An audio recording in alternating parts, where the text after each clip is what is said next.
Hi everyone, welcome back to my channel. If you're new, my name is Nikki with Montana Crochet Creations. Today we are going to be making this beautiful crochet scarf here. It is made with the bean stitch. I love the pattern on it. I think this would be really pretty in variegated yarn or any other colors that you like sparkly yarn for Christmas time would be great as well. This crochet scarf is super simple to make. It is literally just a one pattern repeat. And I think I used about 6 skeins of yarn of the really smaller ones. I had some leftover yarn from an Annie's Kit Club that I had done. But I thought that this really pretty, almost sort of like a cream color was gorgeous. So yeah, let's get into everything that you're going to need for this crochet scarf. So like I said, I used some leftover yarn from this Annie's Kit Club that I had done. This is a number 4 medium weight yarn.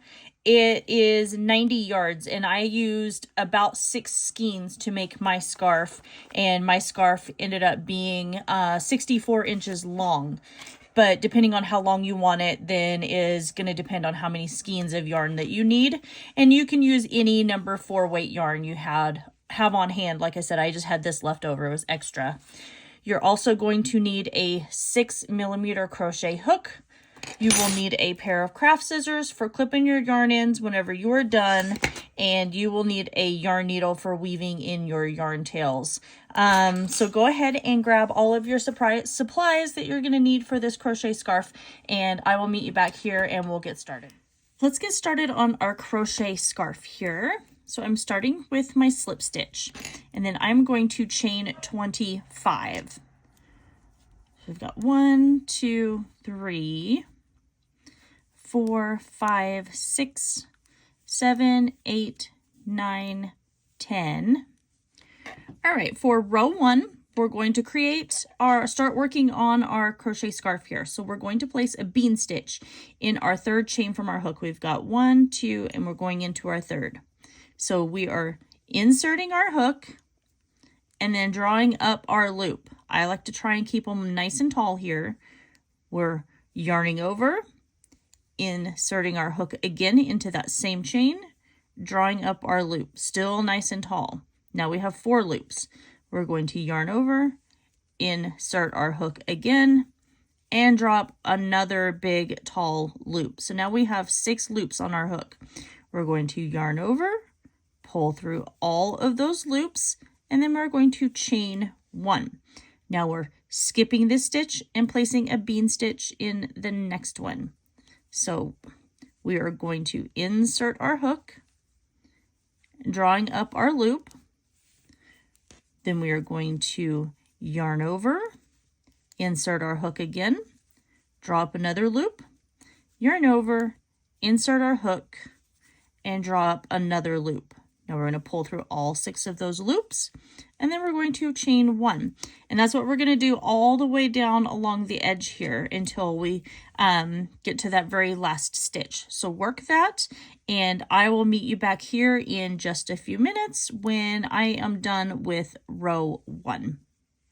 So I finished row 1 right here, and this is what it looks like so far. And if you count, I've got 1, 2, 3, 4, 5, 6, 7, 8, 9, 10 bean stitches here. And we're going to have 10 for every single row. So that's why you want to kind of keep that in your mind. I chained 1. I'm going to turn my work.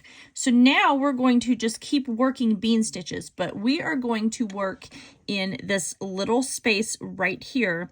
That was your chain 1 that attached your bean stitches and is holding them together. Don't work in this space down here. You will work in this space right here. So we're inserting our hook, drawing up our loop.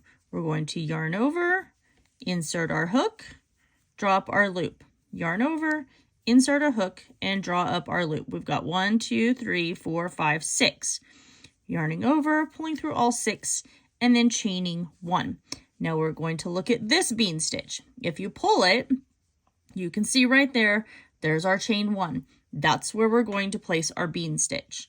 So we're inserting our hook, drawing up our loop, yarning over, going back into that same stitch, drawing up our loop, yarning over, going back in, and drawing up our loop, pulling through, and then chaining 1. We're going to repeat this all the way down to the very end here. And then we're just going to continue to repeat that for every single row as we continue working.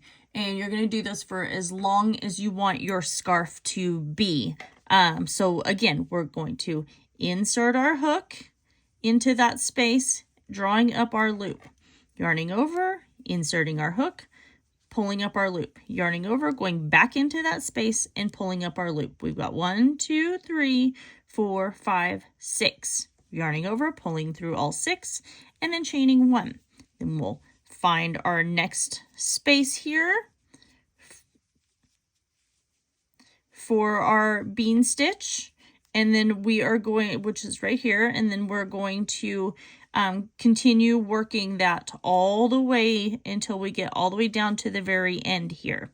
So keep working that. I'll meet you back when your scarf is as long as you want, and then we will just go on from there. Like I said, this is going to be a really quick tutorial because it's basically just one pattern repeat, but it gives it a really beautiful texture. So I will see you guys back here when I have my scarf as long as I would like it to be. So I'm about halfway done with my scarf right now, but I wanted to stop and show you guys this gorgeous bean pattern. I just love the way the texture looks, and I love how they go the different directions each time you chain 1 and then turn your row.